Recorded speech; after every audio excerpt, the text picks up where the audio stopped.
Government को कोशिश करनी चाहिए कि जल्दी से जल्दी इसमें सुधार आए। अभी हमें ये फोर्स कर रहे हैं कि अगर आप हमारे पास कोई फ्लाइट्स नहीं है आज के लिए, अगर आपको चाहिए तो आप दूसरी फ्लाइट्स, दूसरी एयर इंडिया या कुछ और कीजिए। उनका फ्लाइट टिकट्स आज पर पर्सन 60,000 है, विच आई कैन नॉट अफोर्ड। कारण तो कुछ बताया नहीं जा रहा, बोला कि ये सब चीज आप ऑफिस में जाकर पता कीजिए, टोल फ्री नंबर पर बात कीजिए, वहाँ पे कोई रिस्पांस नहीं ले रहा है। फिर होता है और एक तमाशा जहाँ पर हमको हमारा टाइम से लगेज नहीं मिलता, पूरा लगेज मिसमैच हो चुका है। ऑलमोस्ट हम यहाँ पर तकरीबन 10 से 12 घंटे से ना पानी मिला है ना खाने को मिला है। ये कैपिटलिस्ट की सरकार है, ये पैसे वालों की सरकार है। ये कहने के लिए उड़ान बिड़ान कहेंगे लेकिन उड़ने नहीं देंगे आपको।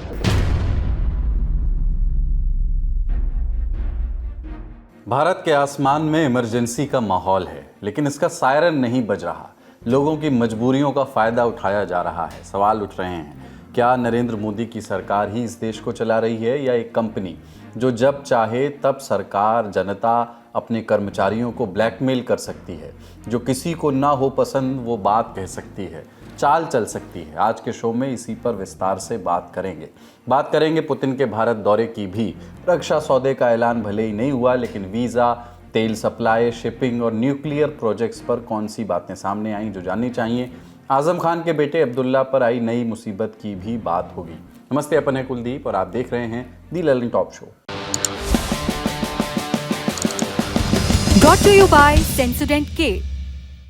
Sensodyne, toothpaste for sensitive teeth.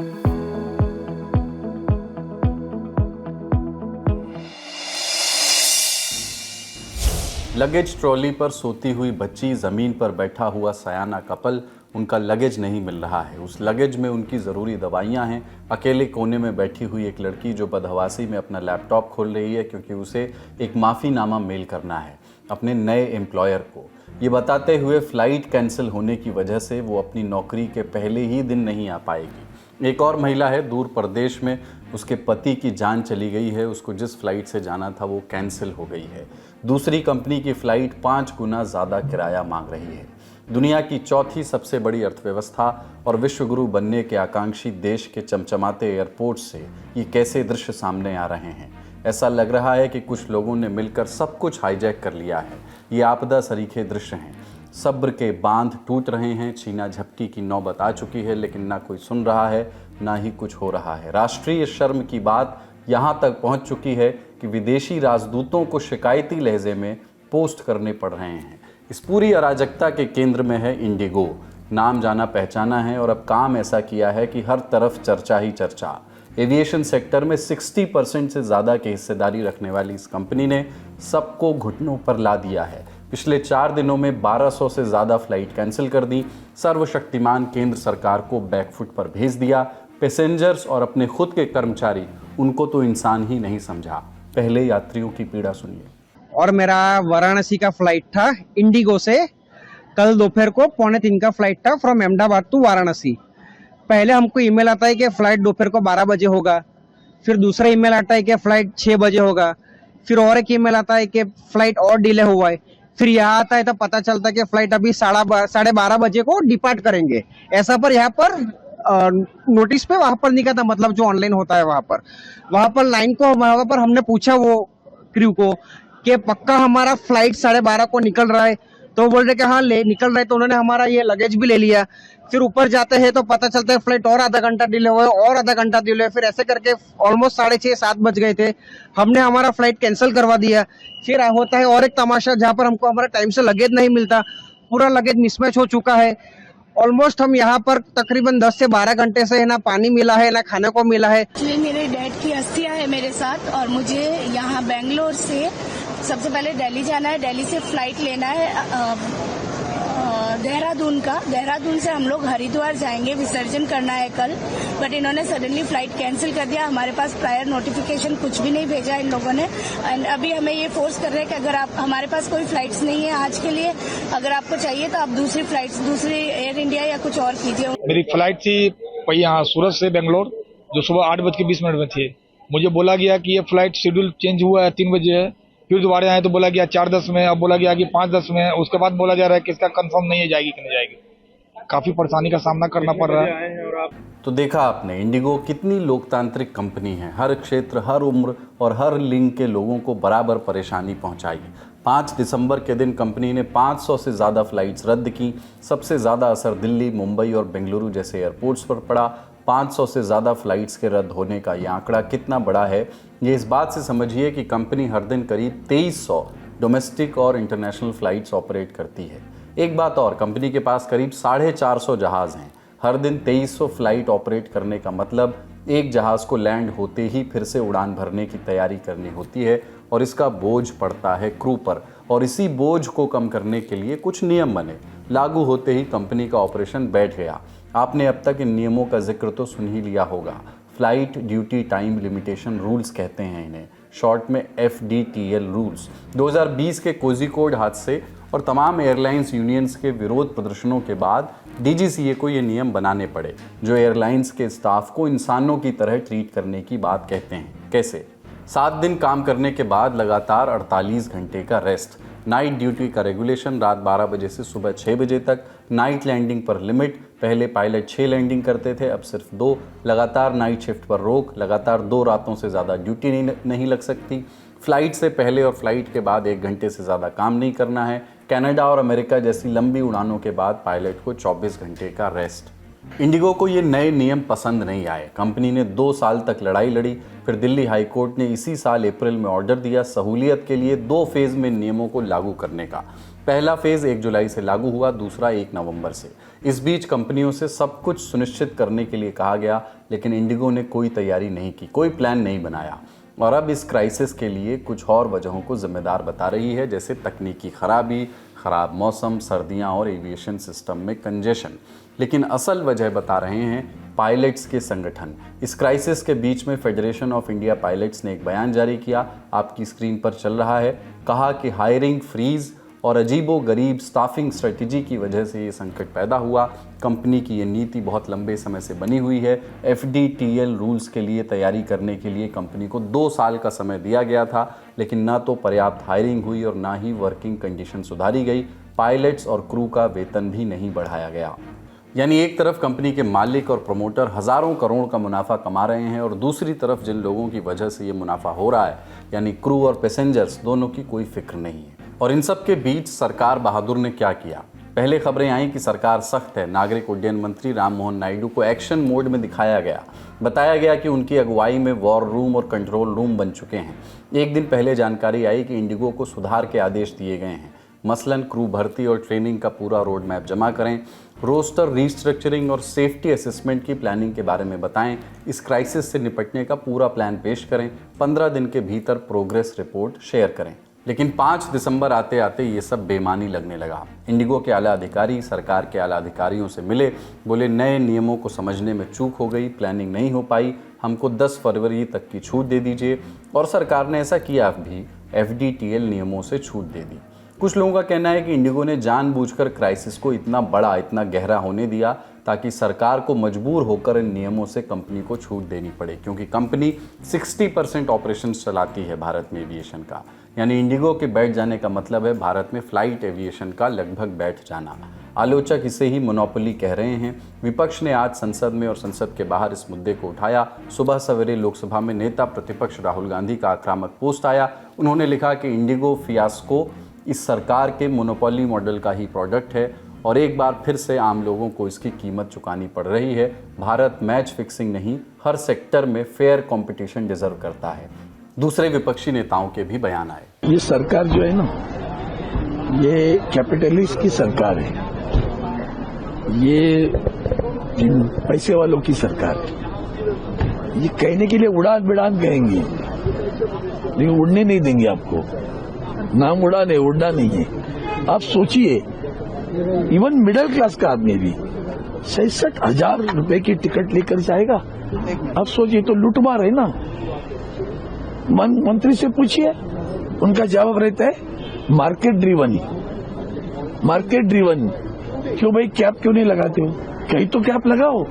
सारा पूरा एक तरह से एयरलाइंस का जो पूरा जो आज का माहौल है जहाँ पे इतने लाइक पैसेंजर्स को तकलीफ हो रही है एंड गवर्नमेंट को कोशिश करनी चाहिए कि जल्दी से जल्दी इसमें सुधार आए एंड जो सपोर्ट चाहिए इंडिगो एयरलाइंस को गवर्नमेंट की तरफ से, बिकॉज अंतर्गत जो ट्रैवलर्स हैं वही परेशान हो रहे हैं और जो जहाँ है वहीं पे अटक के रह गया है। तो गवर्नमेंट को पूरा इंटरफेरेंस करके ज्यादा से ज्यादा सुविधा पहुंचाने का काम करना चाहिए। अब बात यह है कि मोनोपोली मॉडल ये जो है ये है क्या। 1991 में जब भारत का मार्केट खोला गया तो एविएशन सेक्टर भी प्राइवेट प्लेयर्स के लिए खुला। ईस्ट वेस्ट, दमानिया, मोदी लुफ्त, सहारा, एनईपीसी, जेट एयरवेज, किंगफिशर और गो एयर जैसे प्लेयर्स आए, लेकिन सरवाइव नहीं कर पाए। किराए के एयरक्राफ्ट, जीरो लिक्विडिटी बफर, रुपया डॉलर का विरोधाभास और किराया तो बड़ी वजह रहा ही। साथ ही लालच ने भी इसके पतन में बड़ी भूमिका निभाई। 2006 में शुरू हुई इंडिगो ने इन कमियों से पार पाने की कोशिश की। क्रू, मेंटेनेंस और किराए में कटौती के जरिए सफलता भी पाली। दूसरी एयरलाइंस के पतन ने भी उसकी मोनोपोली को स्थापित कर दिया। लेकिन भारतीय एविएशन सेक्टर में असल में ये मोनोपोली डुओपोली है, और ये डुओपोली ये भी बताती है कि भारत का एविएशन सेक्टर फिलहाल एक बुलबुला भर है। 1 अरब 40 करोड़ की जनसंख्या वाले देश के आसमान को सिर्फ 2 एयरलाइन डोमिनेट कर रही हैं, इंडिगो और एयर इंडिया। दोनों के पास मिलाकर के करीब 86% की हिस्सेदारी है और इसी डोमिनेशन के जरिए चल रही है मनमानी। और इसी मनमानी को लेकर एविएशन कंसल्टिंग फर्म्स लगातार चेतावनी भी देती रही हैं। मसलन रिजर्व क्रू की कमी, स्पेयर एयरक्राफ्ट्स की गैर मौजूदगी और कंपटीशन का गायब होना, यही वो पहलू हैं जिनकी वजह से एविएशन सेक्टर में आई हल्की फुल्की हलचल भी भूचाल में बदल जाती है। एक बड़े अधिकारी ने नाम न छापने की शर्त पर इंडिया टुडे वेबसाइट को इसी आशय में बताया, इंडिगो का मॉडल खराब होता जा रहा है। विस्तारा के मर्जर की वजह से एयर इंडिया को हाल ही में एक्स्ट्रा क्रू मिला, लेकिन इंडिगो के पास बेंच स्ट्रेंथ की घोर कमी है। वो नए पायलट्स को भर्ती नहीं करते और जो हैं उनको आराम भी नहीं करने देते। और ये हाईजैकिंग कितनी गंभीर है इस बात से समझिए कि एक एयरलाइन के ऑपरेशन ठप पड़ने से दूसरी एयरलाइन किसी तरह का कुशन नहीं दे पाई। कहने के तो आकाशा एयर और स्पाइस जेट भी हैं मार्केट में, लेकिन वो भी लाइफ लाइन पर ही चल रही हैं। इंडिगो से परेशान यात्रियों को वैकल्पिक सुविधाएं नहीं दे पाईं और यही वजह रही किराए में कई गुना की बढ़ोतरी। वाले 9 को यहाँ से फुकेट जाने वाले, तो कनेक्टिंग फ्लाइट है यहाँ से भुवनेश्वर से मुंबई तक है, मुंबई से फुकेट तक है। तो हम एक स्पेशल किट के साथ जा रहे हैं, सीनियर सिटीजन पेरेंट भी जा रहे हैं।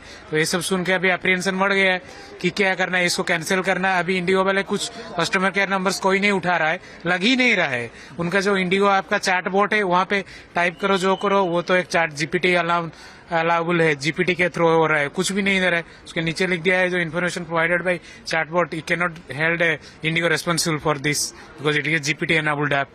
तो अभी दूसरे इसको कैंसिल करके दूसरे एयर इंडिया एक जा रहा है, उसका फ्लाइट झट से 1 लाख रुपया बढ़ गया। 50,000 था, 1,50,000 हो गया। और इस हाईजैकिंग की इंतहा एक रिक्वेस्ट में भी झलकी। डीजीसीए के चीफ फैज अहमद किदवई ने 5 दिसंबर को पायलट से अपील की पूरे सहयोग करने की।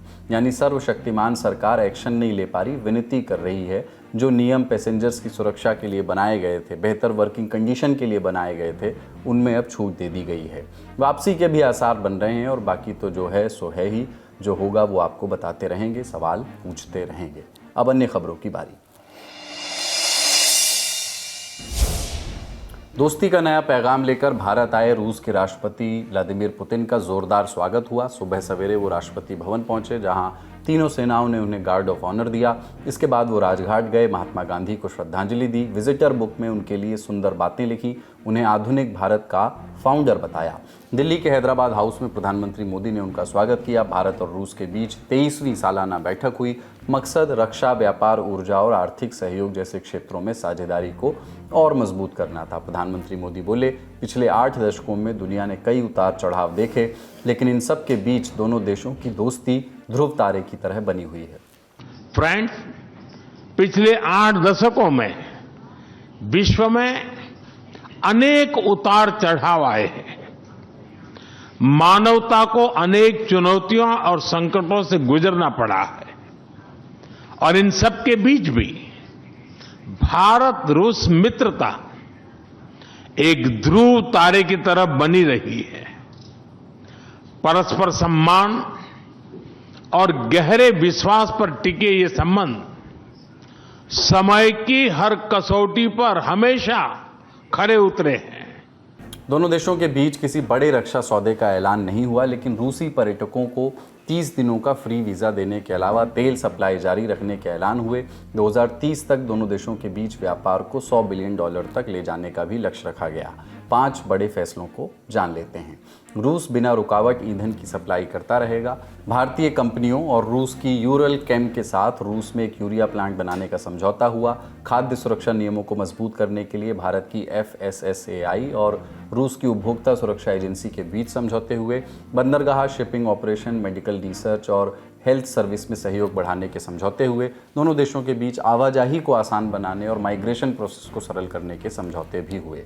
अब बात न्यूक्लियर प्लांट की करते हैं। तमिलनाडु के कुडनकुलम में भारत का सबसे बड़ा न्यूक्लियर प्लांट बन रहा है। पुतिन ने बताया कि ये भारत का नहीं बल्कि एशिया के सबसे बड़े न्यूक्लियर प्रोजेक्ट में से एक है। प्लांट में कुल 6 रिएक्टर होंगे। 2 रिएक्टर भारत के एनर्जी नेटवर्क से जुड़ चुके हैं, बाकी 4 पर अभी काम चल रहा है। लेकिन पुतिन के भारत दौरे से एक दिन पहले रूस ने तीसरे रिएक्टर के लिए परमाणु ईंधन की पहली खेप भेज दी है। पूरा प्रोजेक्ट तैयार होने पर 6000 मेगावाट बिजली मिलेगी। प्रोजेक्ट से भारत की कोयला पर निर्भरता कम होगी। सुलभ और सस्ती बिजली तमिलनाडु और उसके पड़ोसी राज्यों को मिल सकेगी।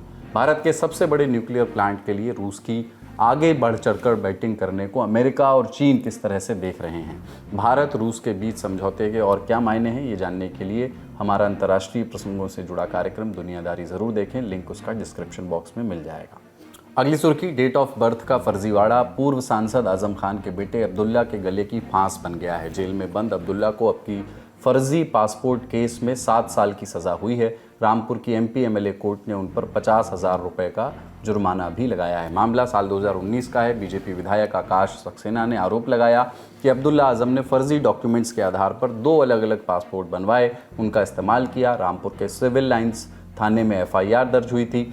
इससे पहले फर्जी पैन कार्ड केस में आजम और अब्दुल्ला को 7-7 साल की सज़ा सुनाई गई थी। 17 नवंबर से दोनों बाप बेटे जेल में बंद हैं।